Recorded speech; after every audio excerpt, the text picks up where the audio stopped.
Well, I don't think that even came into my mind with not fishing again. Yeah.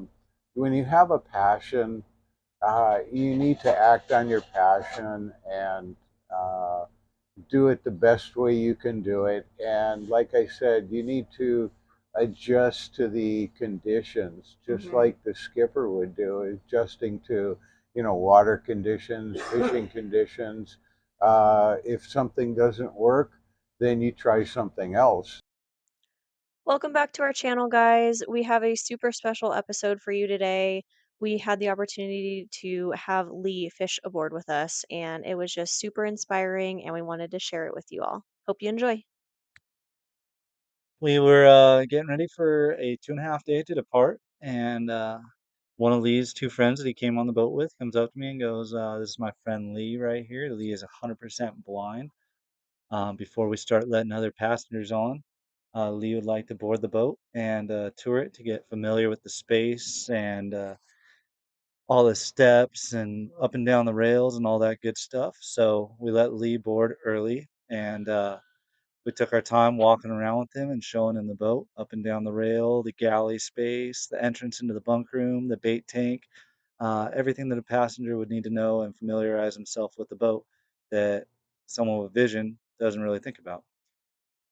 Well, I was fishing the Legend back in 1989 is when I first started fishing the Legend. So I was pretty familiar with the boat at that time. I probably fished it over 100 times.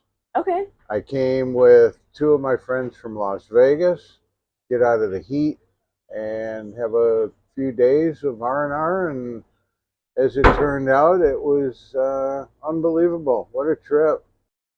Tell me a little bit what it's been like, the challenges of being blind and fishing at the same time. Well, I live by three words, and that's adjust, improvise, and overcome. And I lost most of my vision in 2016, and it's a slow degeneration. So I was able to prepare a little bit prior to going totally blind. Hmm. Uh, yeah, so it's a lot different than somebody that just loses their vision immediately. Sure. Uh, yeah, so I got to do what I got to do, and fishing is a passion of mine, Yeah. along with working, and so I just keep plugging along, and without the help of the crew and the passengers on board, I'd be a lot more difficult to maneuver in the boat. I think the biggest drawback is actually seeing the foamers, seeing the action out on the water, uh, seeing bluefin bust out of the water. Um, but everything that I do is done by touch. So as you saw on the trip, I had my cane. I used my cane when I didn't have my fishing rod in my hand. When I had my rod in my hand, I used the rod as a touching pole, so to speak. And so uh, you just learn how to maneuver through obstacles. And knock on wood, not have not fallen on a boat as of yet. So hopefully that streak keeps on coming. And Lee's doing a great job fighting this fish. You can see here. This one was actually bit on a California flyer. I had put this out, and we had had a few blowups on it, and it hadn't connected. And like on the fifth blowup on this thing, a big fish came out of the water and inhaled it, and we were able to hand it down to Lee, and he was doing a great job pulling on the fish. And at this point, it was basically up and down, and we were in low speed now, and he was getting to the point where he's about to kill the fish. Get the big meat hooks out. Go ahead and slide left, everyone. Every crane takes a step left. There's the California flyer coming up. Oh, that was There's the Oh! It just bit the hook. And despite that heartbreak there, during this same stop, I went up to the wheelhouse and I still saw good fish on us. So we decided to deploy another flying fish. And this one was actually a frozen flyer. that we sent out this time.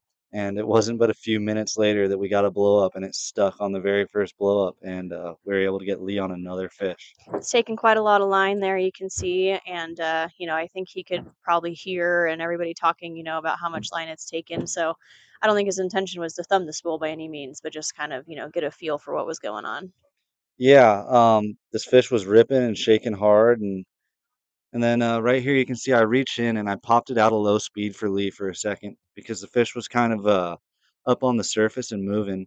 And that was another factor that played in when you're not seeing the fish in its position as much. Going in and out of low gear is something that can be a little bit more difficult for an angler to manage. Yeah, I think a lot of people forget about that option is to go back and high.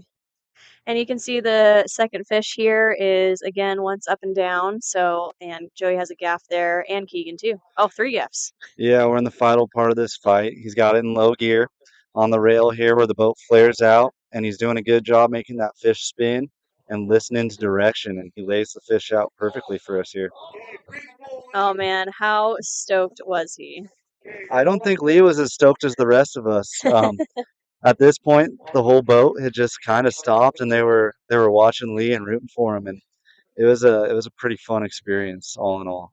That's amazing. I feel like he probably got to experience, everybody kind of rallying behind him, and I'm sure that was a really cool feeling. Yeah, the up and down from the first heartbreak to landing this one, it was a roller coaster. Super, super fun. The best part of the trip was the crew. I've been fishing on in San Diego for over 55 years, and without a doubt, the crew on the boat is the most awesome crew. So helpful, Oh, attentive, compassionate, and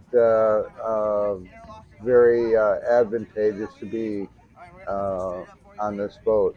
I think I've done it enough times to where I'm pretty comfortable on the boat. I don't have any fear when I got the crew next to me. So why should I be scared? well, Lee, if you're listening to this right now, we just wanted to say thank you so much for coming on the boat. And it was really such a great experience to be able to sit down with you and listen to your story. Yeah, and thank you very much, Lee, for letting us share this experience we had with you. You're a class act, and we can't wait to have you back out with us again soon.